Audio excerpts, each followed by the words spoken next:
বন্ধুসকল important topic এটা আছে আজি তো মানে ভিডিঅ'টো সম্পূৰ্ণকৈ চোৱাৰ অনুৰোধ ৰ'ল কিয়নো কিছুমান বদনাম কৰা মানুহ কিছুমানে নিজক মানে শ্ৰেষ্ঠত্ব পৰিচয় দিয়া মানুহৰ মুখা খুলিম আজি আমি তো ভিডিঅ'টো সম্পূৰ্ণকৈ চাব তাৰ কাৰণে অনুৰোধ জনালোঁ বন্ধুসকল ভিডিঅ' আৰম্ভ কৰাৰ আগত এটা অনুৰোধ জনাইছোঁ যদি ভিডিঅ'টো ভাল লাগিলে অৱশ্যই লাইক কৰি দিব আৰু যদি চেনেলটো নতুন তেন্তে ছাবস্ক্ৰাইব কৰিবলৈ নাপাহৰিব এতিয়া ছাবস্ক্ৰাইব কৰি লওক কিয়নো নতুন নতুন আপডেট এইটো চেনেলতে পাই থাকিব সকলোবিলাক পাব ইয়াতে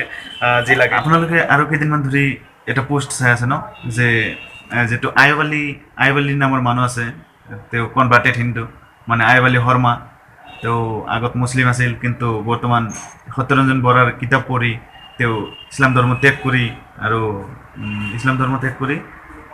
কি কৰিলে হিন্দু ধৰ্ম বুলি গ্ৰহণ কৰিলে সেইটোৰ বিষয়ে আজি ক'ম এই যিটো কি কয়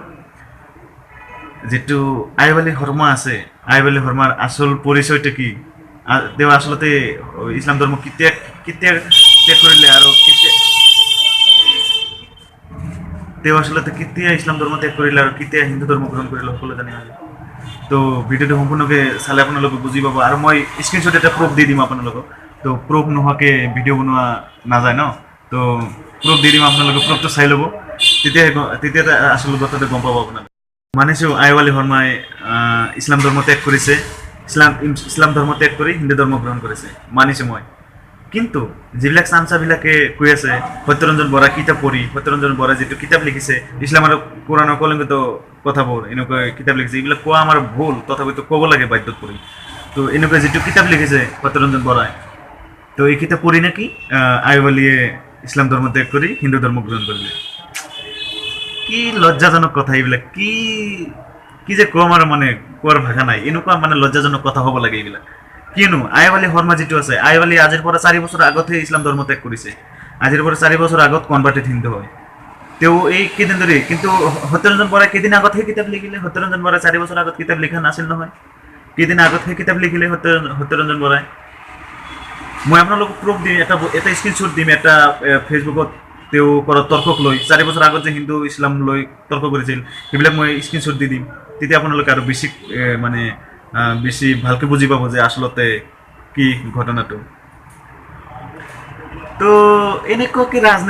ৰাজনীতিৰ ফিল্ডত কৰিব লাগে ধৰ্মৰ ফিল্ডতো যে ৰাজনীতি কৰি আছে এইবিলাক সঁচাকৈ মানে নাভাবা কথা হৈ যায় তো এনেকুৱা মানুহৰ পাকচক্ৰত পৰি যিবিলাকে ধৰ্ম বিশ্বাস কৰে যিবিলাকৰ মাজত ধৰ্ম লৈ বিভেদ নাই সেইবিলাকেও পথ ফালৰি কাটিব কিন্তু এনেকুৱাকৈ মন্তব্য শুনি এনেকুৱা কথাবিলাক শুনি মানে এদিন নহয় এদিন মানে বিচিন্ত মানুহৰ মনত বিঘ্নিত ভাৱ এটা আহিব ন তো এনেকুৱা মানুহৰ কথা নুশুনাটোৱেই সৰ্বশ্ৰেষ্ঠ এইবিলাক মানুহৰ পৰা আঁতৰি থকাটো কিন্তু এনেকুৱা মানুহে দুটা ধৰ্মৰ মাজত কেনেকৈ কাজিয়া লগাব পাৰে দুটা ধৰ্ম কেনেকৈ বদনাম কৰিব পাৰে এটা ধৰ্মৰ কথা আনজনৰ কথা আনজনৰ ওচৰত আনটো ধৰ্মৰ কথা আনজনৰ ওচৰত এনেকৈ কেনেকৈ লগাব পাৰে সেইটো ধান্দাত মানুহে থাকে তো এনেকুৱা মানুহৰ পৰা আপোনালোকে সদায় দূৰত থাকিব কিয়নো আপোনালোকৰ মাজত বিবাদৰ সৃষ্টি কৰিব এনেকুৱা মানুহে তো স্ক্ৰীনশ্বটটো আপোনালোকে হয়তো চালে ভালকৈ লক্ষ্য কৰিব তাত 3 ইয়াৰ্ছ আগত তেওঁৰ কমেণ্ট যিটো আইৱালি শৰ্মা নামৰ মানুহটো 3 বছৰ আগত তেওঁৰ কমেণ্ট আছে 3 বছৰ আগত তেওঁ নিজেই মুখে কৈছে মই কোনো ধৰ্মক বিশ্বাস নকৰোঁ তেওঁ মানুহ নহয় আচলতে গৰু ছাগলী নহয় জানোৱাৰো নহয় তেওঁ বেলেগ কিবা প্ৰাণী হয় তো আজিলৈ ইমানেই ধন্যবাদ বন্ধুসকল সেই যিটো স্ক্ৰীনশ্বট আছিল সেইটো আনিবলৈ গৈ মই বেলেগ তথ্য পালোঁ